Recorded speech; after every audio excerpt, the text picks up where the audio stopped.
Welcome back to Strange New Pod. I'm Eric, joined by MC, and today's guest is a true multi-hyphenate with enough creative power to light up a warp core. He's an actor, musician, painter, playwright, and a genuine trailblazer in science fiction. You know him as Lieutenant Hemmer, the no-nonsense A&R engineer who stole scenes and hearts on Star Trek Strange New Worlds. He made Klingons sing, he's painted hundreds of portraits, and now he's taken us on a whole new mission with his upcoming documentary, Boldly Going, a deeply personal journey into art, accessibility, and charting your own course through the stars.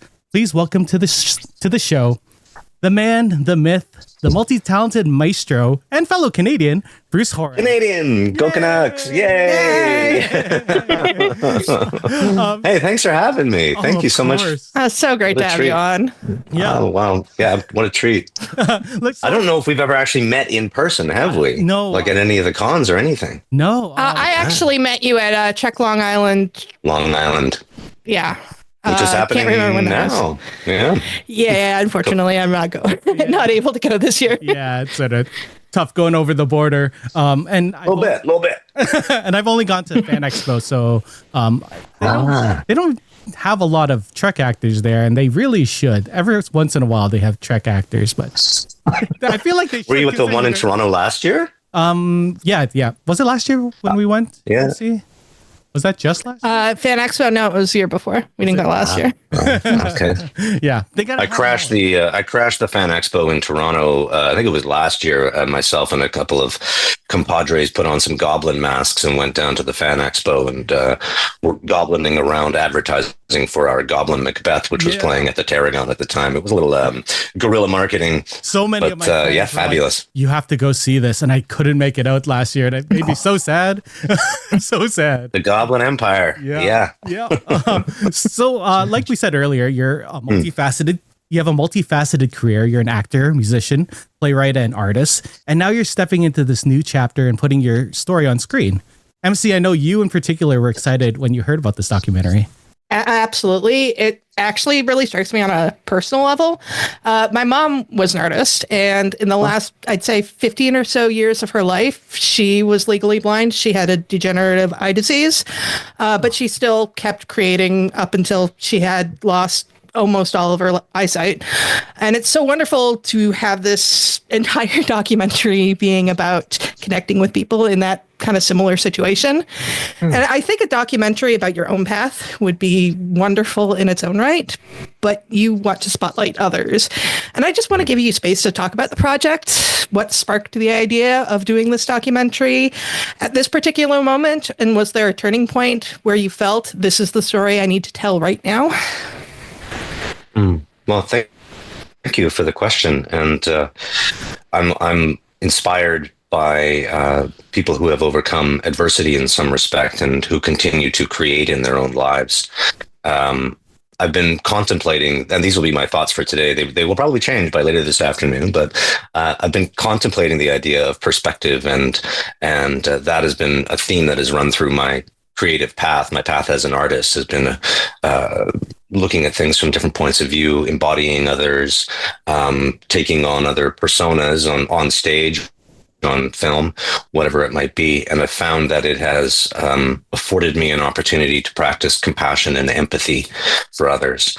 And I hope to inspire other people to do the same. And I have found that in painting, as I figure out how it is that I see and how to communicate that through this other medium and learn about my own eyesight, I've developed a real kind of curiosity about how others undergo that same process. And I've painted now 755 portraits or so in my series, in my attempt to paint 1,000 portraits. And every single person that I have had the great grace to sit with has revealed a part of their own story, and I've walked away inspired by that. And I love sharing those stories. And I feel like in this push, the last 250 portraits before the 1,000 that I want to get to, it's an opportunity to just kind of share the light a little bit larger. The portrait project started as a one-on-one sitting, and then eventually I started to paint an entire audience.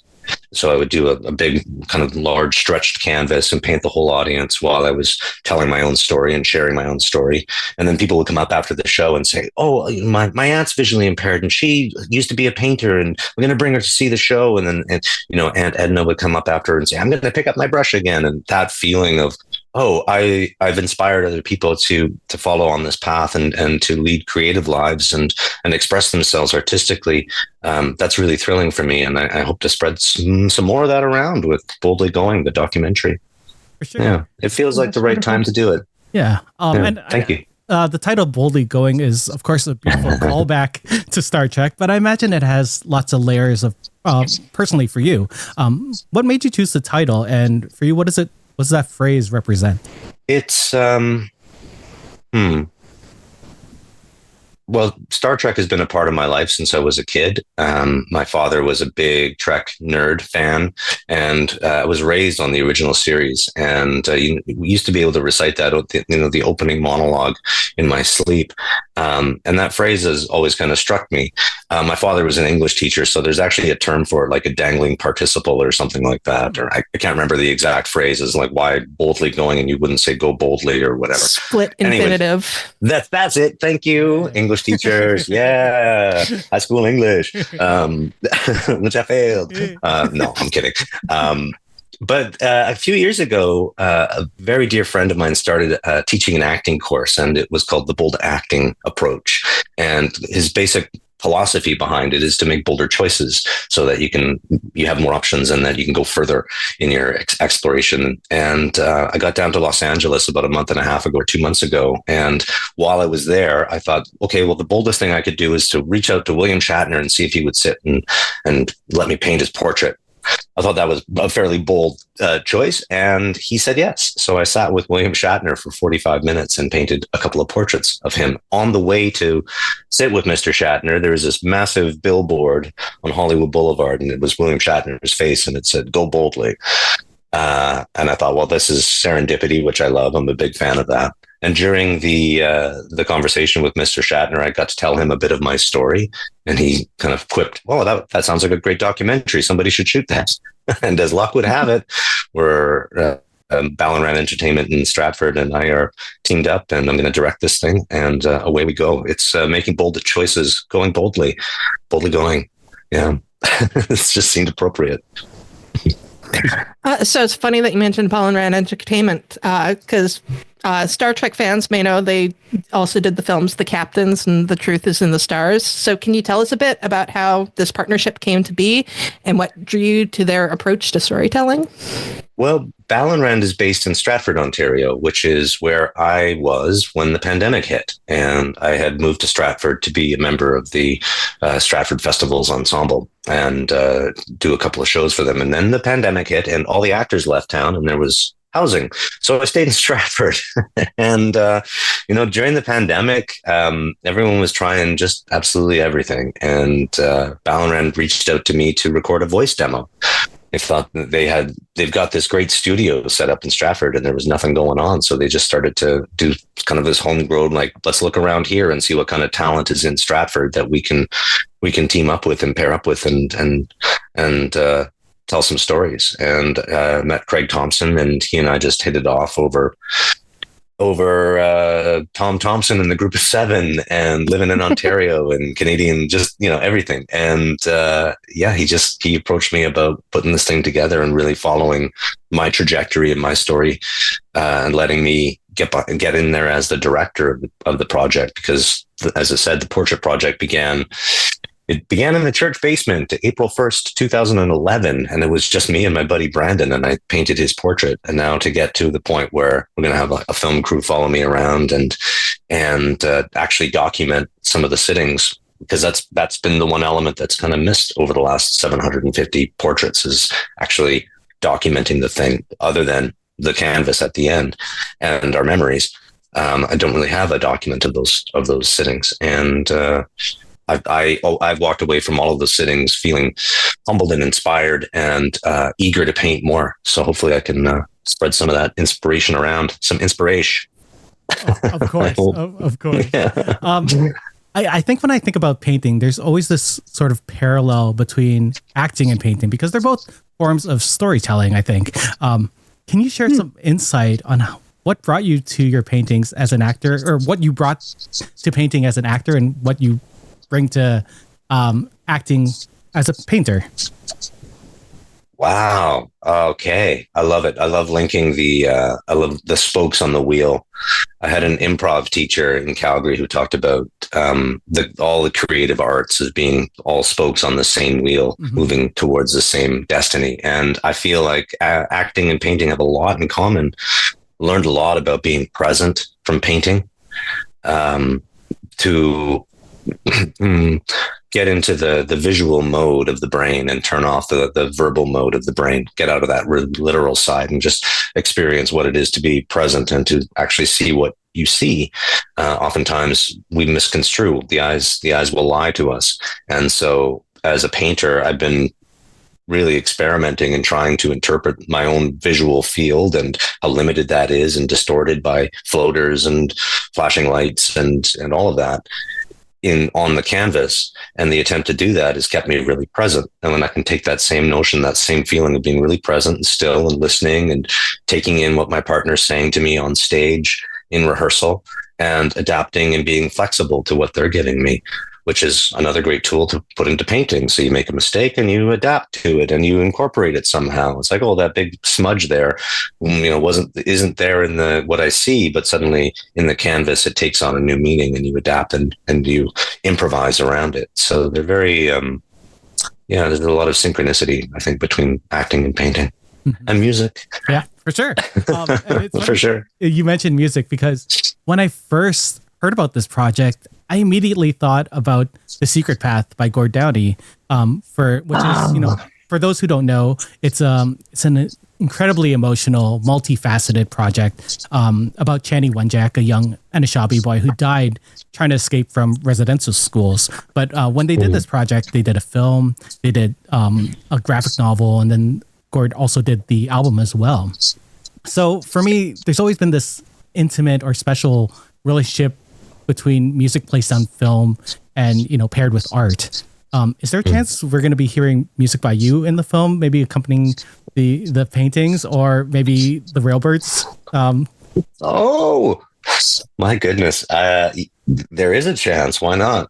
Right now the door is wide open. Yeah. I mean, I have scored theatrical shows before, but I don't know that I've ever scored a movie.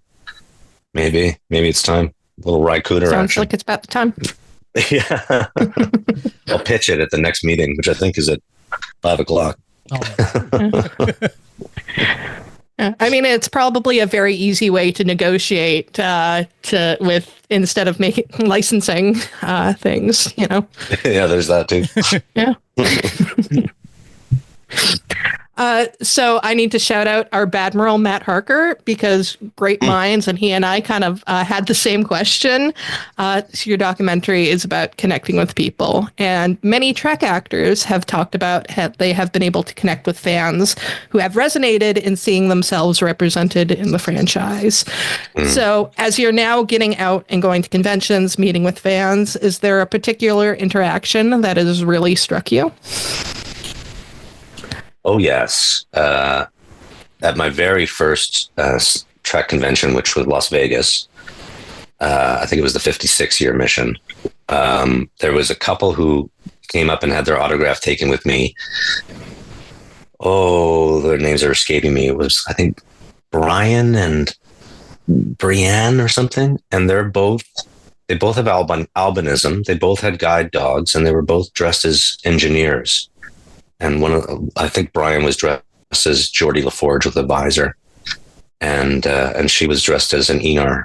And they're both designers for Apple, and they work on accessibility interfaces. And that conversation was, it was just so inspiring and uplifting. And they're like, "Oh, we're just so glad that there was an actual blind actor in this franchise. This is so wonderful." And then they came back the next year, and of course there were a few tears because Hammer has spoilered, less spoilered. But yeah, and they actually gave me a lot of great tips on using my iPhone. They're like, "Well, do you know about this function on the iPhone? Do you know about that?" It's like, wow, Yeah, right. That's why we go to these conventions, to learn and connect. Mm-hmm, for sure. Yeah. I love talking to people about accessibility because my nephew has cerebral palsy. So many of the things that I research like every day is just to help him move around in the world. And so it's great that you're doing this project about showcasing different people. And you've talked openly about living with vision loss and having lost over 90% of your eyesight to bilateral retinoblastoma. And now with retinoblastoma, yes. And now with Boldly Glowing, you're not only telling your story, but of others in the community. What message are you hoping that viewers, especially young creatives, what they are going to walk away with after seeing the film? Well, I can't really speak to what we will learn from the folks that we'll sit with, because I'm open to whatever their messages are.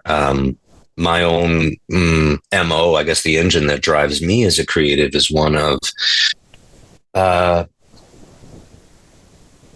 recognizing limitations and learning to use those limitations to propel you to the next step. Not destroying them, not ignoring them, but actually incorporating them into the practice.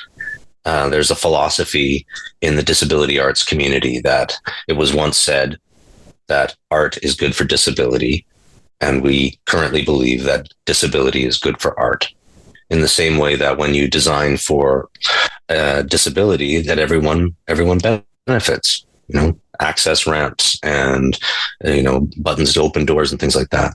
We're all benefiting from these accommodations or these accessibility requests. And I think I'd love to see in this documentary, and this is really why trying to propel this thing forward and actually get it off the ground, is to reach out to other creatives and say, all right, so what's your hang up, and how are you living with it? Like what's moving you through it? How are you moving through it? And showcase some of those stories that haven't necessarily been told. I tend to make a lot of jokes and crack wise. So if you're a young creative out there, get your giggle on, find your sense of humor, because that will get you up in the morning and it'll help you sleep at night. Have a giggle. For sure. That's my philosophy, Martin. I know our fans would be remiss if we didn't talk about Star Trek. Please. Being a podcast that started because of the announcement of Star Trek. Strange New Worlds. Yeah. So I know MC. I think one of the greatest relationships of Strange New Worlds has been the relationship between Hemmer and Uhura. It's gone well past the spoiler about Hemmer. And I think that there's something really poetic about a character played by an actor who has broken a barrier in Star Trek, mentoring a character that 60 years ago was played by an actress who broke barriers. So how was it crafting that friendship? And was there any feeling of intimidation playing this brand new character coming in that was going to have such a profound impact on a character that's really a television icon? Oh, there was lots of intimidation, but it really was just about, a Trek nerd growing up and getting to be on the Enterprise. I mean, that was intimidating enough. Thankfully, it was. I think it's really well written. I look at those scripts and the story arc of what they go through, and how there's the incident in the loading bay where he breaks his arm and she sort of talks. He has to talk her through, and they end up working together as a team. Like there's little moments of friendship and camaraderie that are crafted. That it was actually a real dream to get to do that kind of thing, because Hemmer could have been just a background piece. It could have been, I think, maybe 1 or 2 episodes, and that would have been a real waste, but he got to tie up a really nice little story arc. It was a dream to play that. And Celia is just a delight. She's awesome. And we were shooting during the lockdown, so there wasn't a whole lot of socialization, but when we were in holding and getting to hang out, it was really lovely. And I still owe her a bag of popcorn. Well, you two had such wonderful chemistry together. Yeah, it was immediate. Like you could tell how close you guys were on screen. It was incredible. And then, unfortunately, spoilered. Spoilered, yeah. But a year later, we had, as fans of the franchise, we got a nice little surprise in the musical episode because Ta-da! The Klingon song in Subspace Rhapsody really gave us a new meaning to K-pop. That's it. Yeah. Got to come back as Garkog. What a trip. What a trip. Oh, man. It was so Singing delightful. It was ridiculous and amazing and just everything. Our co-host Julian, and even myself, we've memorized it. All of us, I'm pretty sure, on this show have memorized it, and we can just drop it. My kids would sing it for ages. Like, it's you guys. Like, the amount that they've listened to the album, like, they've dethroned Frozen. Like, that's how much we watched that episode. Like, they love it. You guys Fabulous. also their first live action Star Trek, which is incredible. Wow. Wow. So how did the cameo by someone other than Hemmer come about, and just what was the experience like coming in and doing a full boy band number in Klingon makeup? It was awesome. Oh my goodness, what a treat. They offered me 2 episodes in season 2, and so I really had no idea what was coming. I got the scripts maybe a week and a half or 2 weeks beforehand. However, with the musical one, they reached out a couple of months, I think, before they shot, because we had to learn this music, and I don't think they even really knew who could sing and how well. So there was a bit of that. I went in for a vocal coaching session, and I got these 2 songs, and one is the K-pop version, and then the other was the Klingon opera. Learned them, went in and had a fantastic day of just singing in a trailer. And then a couple of weeks later, went in and laid down the tracks in Toronto. And it was so much fun. And of the 2, I feel like the K-pop one is hilarious. I mean, I think it's really funny. And the fact that my brother Steve didn't know it was me. That's amazing. I had to rewind the episode and go, that was Bruce Horak, because I register. Let's just say that. And then the day of the shooting was, oh my God, that was so much fun. I think I just giggled the whole time I was on set. I got to be a Klingon, and like the whole outfit with the boots and the armor, and they just put me in a chair at the front of because the dancers are behind me, and there's just a chair kind of on a swivel that rolled back. And the direction was just basically like, sing and do whatever, because they were all choreographed behind me. He's like, you can just, just shake it. Did like 3 or 4 takes. I think after the first take, the direction I was given was maybe bring him down a little bit, which is, that's my background in theater. I was playing to the crew. Yeah. So much fun. Yeah. So we've got a question from one of our Badmirals, Simon, and I think you actually almost answered this by talking about how much of a Trek you are, but has being blind impacted your ability to enjoy the show in post? Did you ever posit ways to create aspects of the show that would respond well to people who see the world through a similar lens to you?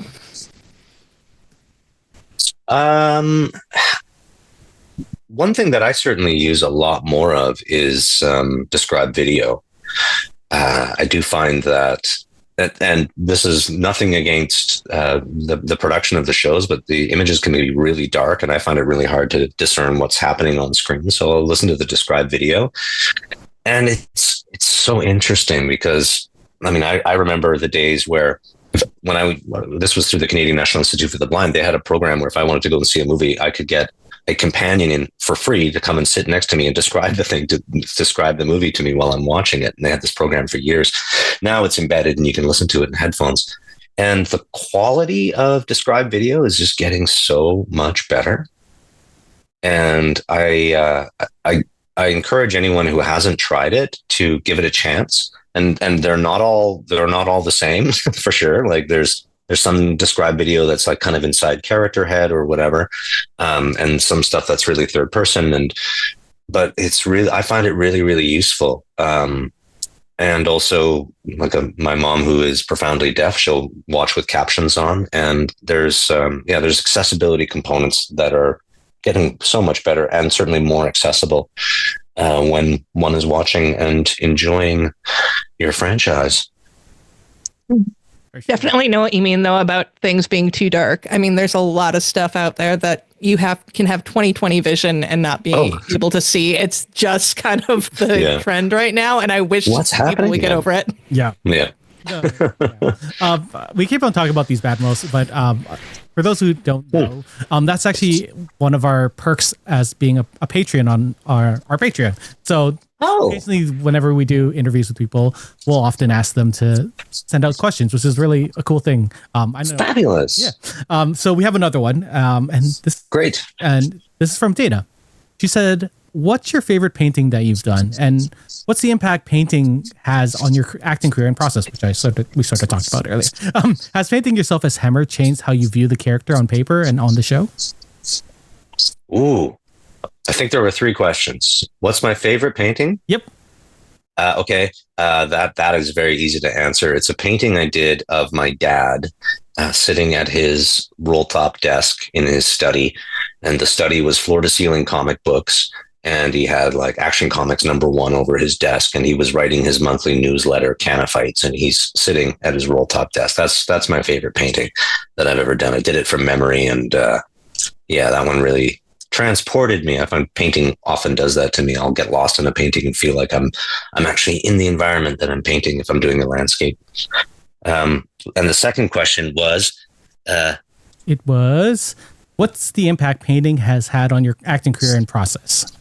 Oh, well, I created a one-person show called Assassinating Thompson where I paint the portrait of the audience on stage. And I realized in doing that, actually standing on stage and painting, that I work better when I'm relaxed. If I get all tensed up, the painting doesn't look very good, and I tend to make a lot of mistakes. So if I relax, I tend to do a lot better. So I'm reminding myself to do that while I'm standing here answering the question. And the third question was about painting the portrait of Hemmer, and have I seen him in a new way? Oh yeah. Gosh, yes. I've stared hours and hours and hours at that face in the mirror, and then to look at a photograph of it where things kind of flatten out. It gave me a deeper respect for the prosthetic artists who put the thing on and for the people who designed it in the first place. I mean, it's really, Hemmer is a pretty extraordinary looking character, like the ridges around his cheeks. And it's I'm like, there's got to be an action figure of him out there somewhere. I've actually made a custom version of Hemmer from the Elysium Kingdom episode. Oh. Nice, the wizard, yeah. Fantastic. I love that episode so much. Yes, it's funny that you talked about Assassinating Thompson because you've explored. That was sort of our next question. You've explored your story on stage before in the show, but film is a different medium. What's been the most surprising thing about stepping into documentary filmmaking as a subject rather than like a performer or painter? Well, yeah, there's a real vulnerability to being on film. On stage, I tend to have a little bit of a heightened persona, even though it's my own story, but I have to project to the back of the room. So it's a lot larger than I would normally speak if I was just in a conversation with someone. And things tend to be a bit more clipped or whatever. But with film, the camera is incredibly intimate. And so it's developing a relationship with that where you can be yourself and you can be free flowing and, connect the dots or whatever, but also, give a level of, what's the word? It's a really human connection. We have, I think, over the last 5 years since the pandemic, we've all gotten a lot more comfortable talking to a camera. Some of us more than others. I'm doing it a lot, but with the Zoom platform and it's just this other incredible method and means of communication that I'm not sure it's entirely settled for all of us yet, but I hope to become more comfortable with that and hopefully get the people that I sit with to feel that level of comfort as well. Generally, when I sit and do a portrait one-on-one, there's no camera rolling, there's no audio going, and it still takes 10 or 15 to relax and just have a conversation. But it's a skill and a craft, I think. For sure. And there you have it.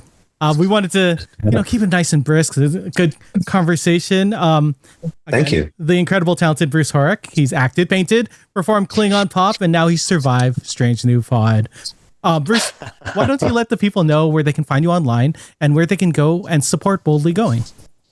Thank you. Well, Boldly Going has an Indiegogo campaign. So on the Indiegogo site, you can search for Boldly Going documentary, and all the information is there. We've got several tiers to choose from. Tiers of support goes all the way up to sitting and having an actual portrait sitting with myself, and producer credits, et cetera, et cetera, et cetera. And you can also find info about me, Bruce Horak, all over the webs. I'm Bruce Horak on Instagram, Bruce Horak Paintings on Facebook, Bruce Horak everywhere, yay. And also my website is really the primary place where I work out of, brucehorak.com. Yes, thanks for having me on. I really appreciate it. Of course. Oh, and don't forget, Bruce also has a Patreon where he sends out news for people. Forgot about Patreon. Yeah. Oh yeah, well it's like the foundation of my whole life right now is Patreon.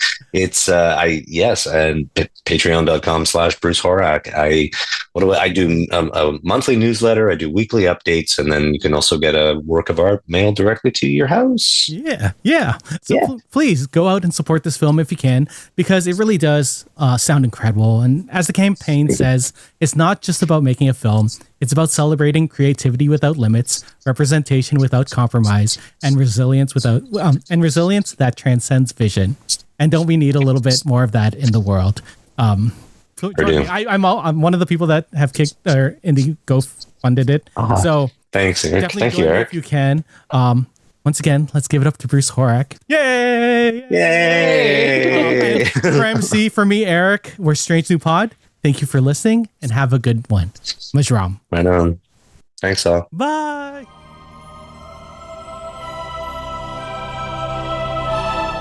Thanks for beaming into our podcast today. If you want to keep the hailing frequencies open, you can subscribe on Apple and Google Podcasts, YouTube, and Spotify. Like what you hear? Put in a good word with Starfleet and leave us a 5-star review.